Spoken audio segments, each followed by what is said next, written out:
ძმებო, ეს დიდებული ამბავია, მართლა დიდებული. შერეული ორთაბრძოლებისთვის ეს იშვიათი ამბავია, როდესაც ჩემპიონი ტოვებს თავის კატეგორიას და იძახის. მე აქ დავასრულეო. გიტოვებ ტიტულს თქვენ, მე კი ავალ უფრო მძიმეშიო.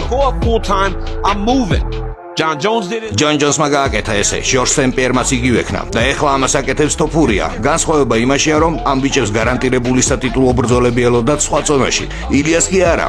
შეხედეთ ძმებო, თოფურია გახდა ჩემპიონი და ერთხელ დაიცვა კამარი. როდესაც ვიღაცა იძახის, რომ მეო, ჩემი მემკვიდრეობა წინასწარ მაქვსო განსაზღვრულიო, ჩვენ ეგეთ ტიპებს დავცინით. მაგრამ როგორ გინდა დაცინო ილია თოფურიას, როდესაც მან ჩემპიონობისათვის დაანოკაუტა ვოლკანოვსკი და მერე კამრის დაცვაზე დაანოკაუტა მაქს ჰოლუეი. ყველა ვთანხმდებით, რომ არსებობს ყველა დროის სამი საუკეთესო მებრძოლი ნახევრად სუბუქ დივიზიონში.